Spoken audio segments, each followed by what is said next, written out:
ये covalent bonding में हम कंसीडर करते हैं कि बॉन्ड बनता है, कैसे बनता है। तो बॉन्ड बनाने या बॉन्ड फॉर्मेशन या केमिकल बॉन्ड को एक्सप्लेन करने के लिए काफ़ी जो है थ्योरीज हैं। उसमें एक तो सबसे जो शुरुआती जो अर्लियर जो थ्योरी है लिविस थ्योरी, जिसके मुताबिक जो एटम है वो डुप्लेट कंप्लीट करते हैं या ऑक्टेट कंप्लीट करते हैं। ठीक है, जिसका हमने आपको यहाँ पे शेयरिंग ऑफ इलेक्ट्रॉन की जो डायग्राम बनाकर आपको यहाँ पे समझाया था। लेकिन वो जो थ्योरी है उसके अंदर ज्योमेट्री मॉलिक्यूल की क्या होती है वो हमारे पास एक्सप्लेन नहीं कर सकती है, या मॉलिक्यूल के जो मैग्नेटिक प्रॉपर्टीज हैं, जब बॉन्ड बन जाता है तो मैग्नेटिक प्रॉपर्टीज है उसके एक्सप्लेनेशन नहीं देता, या बॉन्ड बनता ही कैसे है। क्योंकि जब हमने बात की कि इलेक्ट्रॉन जब एटम अनकंबाइंड एटम है उनके इलेक्ट्रॉन किसके अंदर होते हैं, उनके एटॉमिक ऑर्बिटल के अंदर होते हैं। तो जब एटॉमिक ऑर्बिटल का जब कॉन्सेप्ट लेते हैं तो हमें लिविस थ्योरी जो इसके काम की नहीं है। तो एटॉमिक ऑर्बिटल जो है वो अपने आप में कंबाइन होते हैं, उसके बाद उनका जो है वो अपने आप में एटम के बीच में बॉन्ड बनता है। अब इस एटॉमिक ऑर्बिटल कैसे कंबाइन होते हैं उसके लिए हमारे पास यहाँ पे जो है दो एक्सप्लेनेशन है या दो और थ्योरीज बनती हैं। उसके अंदर एक बनती है वैलेंस बॉन्ड थ्योरी। कौन सी है? वैलेंस बॉन्ड थ्योरी है। और दूसरी है मॉलिक्यूलर ऑर्बिटल थ्योरी। तो वैलेंस बॉन्ड थ्योरी जो है उसके मुताबिक जब एटम, मिसाल के तौर पे मैं आपको हाइड्रोजन का मिसाल समझाऊं, according to valence bond theory के वैलेंस बॉन्ड थ्योरी के मुताबिक इलेक्ट्रॉन जो ऑर्बिटल के अंदर है वही ऑर्बिटल अपने आप में एटम के इंटरएक्ट करते हैं या वो अपने आप में मर्ज होते हैं, अपने आप में कंबाइन होते हैं। मिसाल के तौर पे हम बात करते हैं एच की, तो ये हाइड्रोजन है, उसका न्यूक्लियस है, उसका 1s ऑर्बिटल है जिसके अंदर एक इलेक्ट्रॉन यहाँ पे लिख रहा हूं मैं। अच्छा, उसके बाद दूसरा हाइड्रोजन एटम है, उसका जो है 1s इलेक्ट्रॉन है। ये जब अपने आप में कंबाइन होते हैं तो वैलेंस बॉन्ड थ्योरी के मुताबिक ये सिर्फ ऑर्बिटल अपने आप में ओवरलैप करते हैं।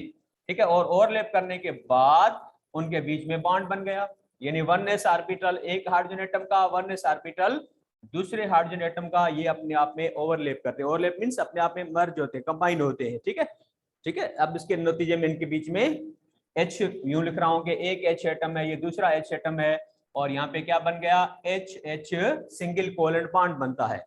तो वैलेंस बॉन्ड थ्योरी के मुताबिक जो एटॉमिक ऑर्बिटल अपने आप में ओवरलैप करते हैं उनके ओवरलैपिंग के बाद कोई चेंज नहीं आती है। क्या नहीं होता है? उनकी ओवरलैपिंग से उनके जो मॉलिक्यूल बनता तो है, बॉन्ड तो जरूर बनता है, लेकिन atomic orbital remain in the same form. अगर वो 1s है तो 1s ही रहता है, सिर्फ उनके इलेक्ट्रॉन जो होते हैं अपने आप में शेयरिंग होती है, ऑर्बिटल कंबाइन होते हैं। लामी इलेक्ट्रॉन ऑर्बिटल के अंदर है, जब तक आपस में इंटरेक्ट नहीं करेंगे, कंबाइन नहीं होंगे, तो उनके बीच में बॉन्ड नहीं बन सकता है। तो ये इस तरह से जो है ये वैलेंस बॉन्ड थ्योरी के मुताबिक, क्योंकि मैं शॉर्ट में समझा रहा हूँ, इतना हमारे पास जो है जो सिलेबस है पीएमसी का उसके अंदर एक बॉन्डिंग थ्योरी के बारे में हमारे जो सिलेबस में चीजें शामिल नहीं है, तो यहाँ पे थोड़ा सा आपको वैलेंस बॉन्ड की थ्योरी बता दिया। ठीक है, तो इस तरह से ऑर्बिटल कंबाइन होते हैं। लेकिन जो मॉलिक्यूलर ऑर्बिटल थ्योरी है वो कहती है कि जब एटॉमिक ऑर्बिटल अपने आप में कंबाइन होते हैं तो एटॉमिक ऑर्बिटल चेंज हो जाते हैं। किसमें चेंज हो जाते हैं? नए ऑर्बिटल में। Atomic orbital combine to form new set of orbitals. उन न्यू सेट ऑफ ऑर्बिटल को हम कहते हैं मॉलिक्यूलर ऑर्बिटल्स। तो ये मॉलिक्यूलर ऑर्बिटल का कॉन्सेप्ट नहीं देती है, लेकिन मॉलिक्यूलर ऑर्बिटल कॉन्सेप्ट कौन देती है? Molecular orbital theory. उसके मुताबिक atomic orbital overlap with each other to form a new kind of orbitals which are called molecular orbitals। जो बॉन्डिंग और एंटी बॉन्डिंग होते हैं उसमें मैं बाद में किसी और लेक्चर में इस बात पे आऊंगा। ठीक है, तो ये आपको थोड़ा समझा दिया कि एटम जब बॉन्ड बनना होता है तो उनके एटॉमिक ऑर्बिटल का अपने आप में मर्ज होना जो है जरूर होता है। लेकिन अब एटॉमिक ऑर्बिटल जब अपने आप में कंबाइन होते हैं, ओवरलैप करते हैं, मर्ज होते हैं, तो उनका मर्ज होने का डायरेक्शन कौन सा है? ठीक है, किस तरीके से वो अपने आप में मर्ज होते हैं, उसी लिहाज से यहाँ पे दो बॉन्ड बनते हैं, दो किस्म के कोवेलेंट बॉन्ड बनते हैं।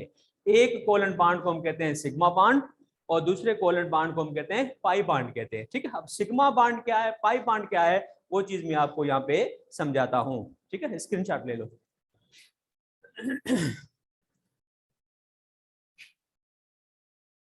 सिग्मा बॉन्ड क्या होता है? सिग्मा बॉन्ड वो बॉन्ड होता है which is formed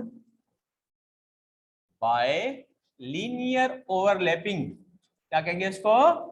linear overlapping, linear combination of atomic orbital, जिसे कहते हैं LCAO। क्या कहते हैं इसको? LC, linear combination of atomic orbitals. The bond found by linear combination या linear overlapping of atomic orbital is called sigma bond, या आप इसको कह सकते हो formed by head to head overlapping. क्या कहेंगे? Head to head overlapping of atomic orbitals is called sigma bond. Linear overlapping कहो, ठीक है, एक्सियल ओवरलैपिंग कहो, हेड टू हेड ओवरलैपिंग को, इसके नतीजे में जो बॉन्ड बनता है वो क्या कहलाता है? हाँ, क्या कहलाता है? सिग्मा बॉन्ड कहलाता है, जिसकी सिंबल आप सिग्मा जो है यूज कर सकते हो। अच्छा, अब यहाँ पे कि सिग्मा बॉन्ड पाई बॉन्ड कैसे बनते हैं, मिसाल के तौर पे मैं आपको समझाऊंगा। पहले आपको समझा रहा हूँ कि एच एच एटम, तो एच एच एटम जो है उसका 1s ऑर्बिटल है, और याद रखना 1s ऑर्बिटल स्फेरिकल है, means it is non directional. क्या कहते हैं इसको? नॉन डायरेक्शनल, सिमेट्रिकल है। एटम ऑर्बिटल सिमेट्रिकल है, कोई भी एटम किसी भी डायरेक्शन से आएगा तो उसका डायरेक्शन आने वाले एटम का, आने वाले ऑर्बिटल का काउंट हो सकता है, लेकिन एस का कोई डायरेक्शन अपना पर्टिकुलर नहीं है, स्फेरिकल है। तो एस ऑर्बिटल नॉन डायरेक्शनल है, और जब नॉन डायरेक्शनल है तो दूसरा एटम कहीं भी आएगा तो वो लीनियर ओवरलैपिंग ही कहलाएगी। सपोज करो कि ये ऑर्बिटल इस डायरेक्शन में आ रहा है और ये भी इसका ये डायरेक्शन में आ रहा है, ये एक ही एक्सिस पे आ रहे हैं।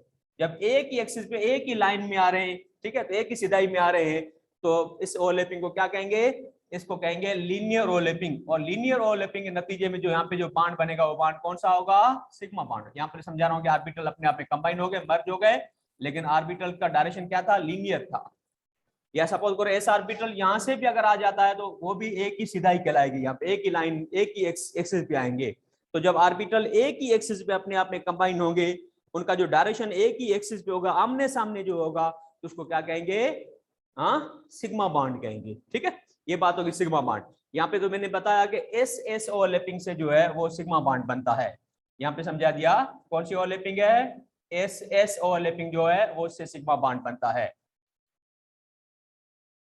जिसकी मिसाल होगी H2 की। ठीक है, हाइड्रोजन हाइड्रोजन जो है उसके अंदर जो बॉन्ड बनता है वो एस एस ओवरलैपिंग से बनता है।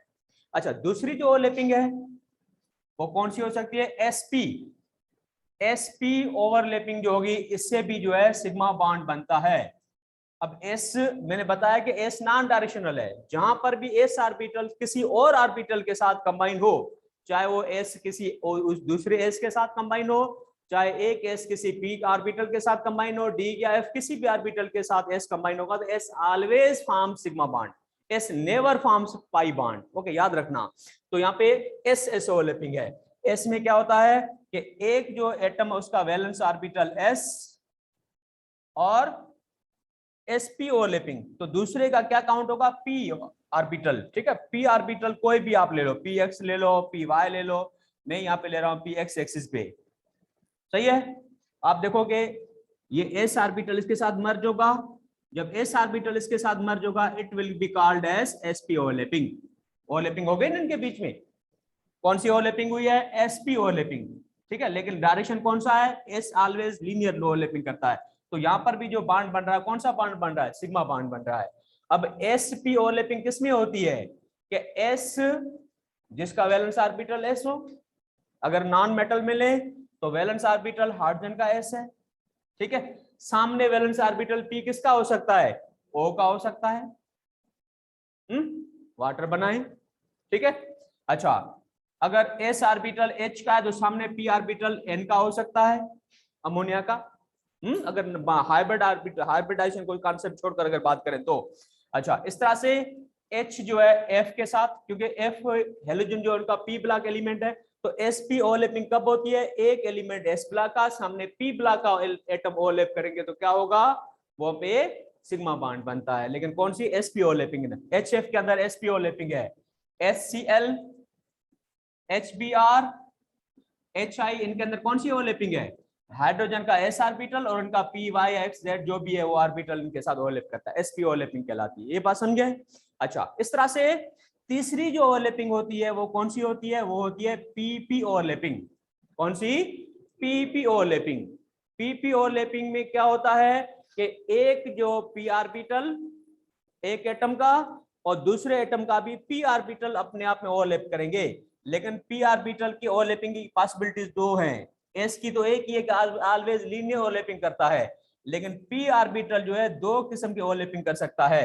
कौन सी, लीनियर भी कर सकता है और पैरेलल भी कर सकता है। तो यहाँ पे लीनियर की बात हो रही है, तो एक एटम है उसका पी ऑर्बिटल इस डायरेक्शन में आ रहा है, तो दोनों ऑर्बिटल में लाइन जो सीधाई में गुजर सकती है, तो हम कहेंगे ये क्या है, एक ही एक्सिस पे आ रहे हैं, तो लीनियर ओवरलैपिंग होगी। ठीक है, हेड टू हेड ओवरलैपिंग होगी, और इसके नतीजे में यूं आप जो लिख सकते हो ऑर्बिटल अपने आमने सामने अपने आप में कंबाइन हो गए, तो इसको क्या कहेंगे, पीपी ओवरलैपिंग कहेंगे। सही है, तो मुझे बताओगे सिग्मा बॉन्डिंग जब बनती है या सिग्मा बॉन्ड बनता है तो उसके लिए क्या जरूरी होता है कि orbital will be in the same direction, they will be on the same axis, they will be in opposite direction. ठीक है, तो इसके नतीजे में बनेगी वो एसपी ओवरलैपिंग से या एसपी या एसएस या पीपी ओवरलैपिंग से जो सिग्मा बॉन्ड बनता है। अच्छा, ये बात समझे। अच्छा, दूसरी जो ओवरलैपिंग की किस्म है वो कौन सी है, पैरेलल ओवरलैपिंग, और पैरेलल ओवरलैपिंग से जो बॉन्ड बनता है वो कौन सा बॉन्ड कहलाता है, पाई बॉन्ड कहलाता है। ठीक है, तो पाई बॉन्ड कैसे बनते हैं, इसको कैसे डिफाइन करेंगे, पाई बॉन्ड को डिफाइन करेंगे, the bond formed by parallel overlapping of atomic orbitals. Atomic orbital की जो पैरेलल ओवरलैपिंग होती है, जिसे आप कह सकते हो साइड वाइज ओवरलैपिंग, क्या कहेंगे, साइड वाइज ओवरलैपिंग। ठीक है, या आप इसको कह सकते हो लैटरल ओवरलैपिंग, क्या कहेंगे, लैटरल ओवरलैपिंग। तो एटॉमिक ऑर्बिटल की साइड आपस में कंबाइन होंगी, आमने सामने हेड टू हेड नहीं, अगर साइड आपस में ऐसे टच हुए, हाथ देख रहे हो कि ये पैरेलल आ रहे हैं और ये कंबाइन हो गए, ये कौन सी ओवरलैपिंग होगी, इसको कहते हैं पैरेलल ओवरलैपिंग, जिसकी मिसाल यहाँ पे ले रहा हूं कि पी ओवरलैपिंग। ठीक है, अगर पी ऑर्बिटल एक ही आमने सामने आ रहे हैं तो ये हो गई लीनियर ओवरलैपिंग, लेकिन अगर इनका डायरेक्शन आमने सामने की बजाय, एक का डायरेक्शन यूं सपोज करो अप है, दूसरे का डायरेक्शन जो है वो भी, ठीक है ना, सेम बना पैरेलल एक्सिस पे है, तो क्या होगा, ये जब ऐसे इस डायरेक्शन में आएंगे तो क्या होगा, ऐसे ओवरलैपिंग होगी इनकी, क्या होगी, ठीक है, इस किस्म की इनकी ओवरलैपिंग।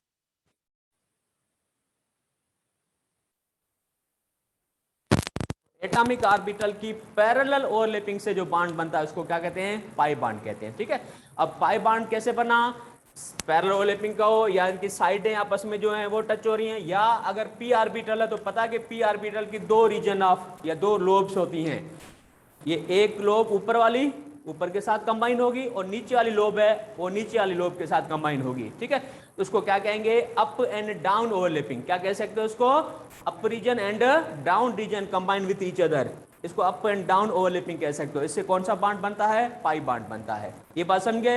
इस तरह से सिग्मा बॉन्ड जो है लीनियर ओवरलैपिंग से बनता है, पाई बॉन्ड जो है पैरेलल, लेकिन शर्त है कि पाई बॉन्ड कब बनेगा, जब दोनों ऑर्बिटल जो है वो एक ही सिधाई में हो। लेकिन अगर इस किस्म की अगर मैं बॉन्डिंग बनाना चाहूँ कि ये ऑर्बिटल ऐसे आ रहा है और दूसरा ऑर्बिटल इस किस्म की आ रहा है, तो ये रीजन होगा बॉन्ड नहीं बनेगा। ठीक है, they should be exactly parallel to each other. Okay, और जिनके न्यूक्लियस में जो है एक ही लाइन गुजर सकती हो ऐसे, तो इस तरह से ये बनता है, पाई बॉन्ड बनता है। लेकिन यहाँ पे जरूरी बात समझाऊं मैं आपको कि सिग्मा बॉन्ड पहले बनता है, पाई बॉन्ड जो है वो बाद में बनता है। याद रखना, sigma bond is formed first, sigma bond बनने के बगैर जो है पाई बॉन्ड नहीं बन सकता है। तो इस किस्म की जो है क्या कहते हैं इसको, ओवरलैपिंग को सिग्मा एंड पाई बॉन्ड कहते हैं। अब आते हैं इनकी रिलेटिव स्ट्रेंथ पे, कि जो रिलेटिव स्ट्रेंथ है कि सिग्मा की और पाई की, या सिग्मा के जो बॉन्ड यहाँ पे बना उनमें से किसकी रिलेटिव स्ट्रेंथ ज्यादा होती है।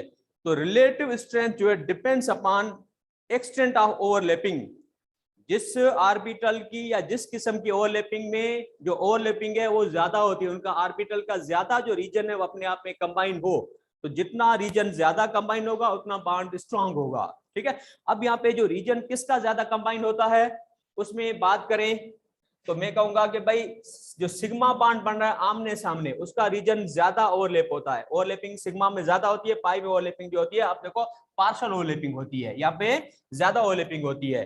तो इसलिए आप कह सकते हो कि सिग्मा बॉन्ड जो है वो पाई बॉन्ड से स्ट्रांग है।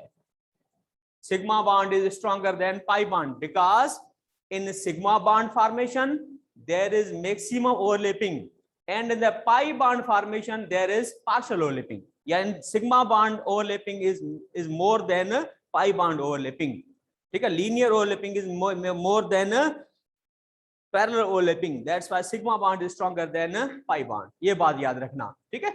यानी ये तीनों जो बॉन्ड है इनसे पाई बॉन्ड से स्ट्रांग होंगे, चाहे सिग्मा एस एस से बने, एस पी से बने या पीपी ओवरलैपिंग से बने, sigma bond stronger than the pi bond, ये याद रखना।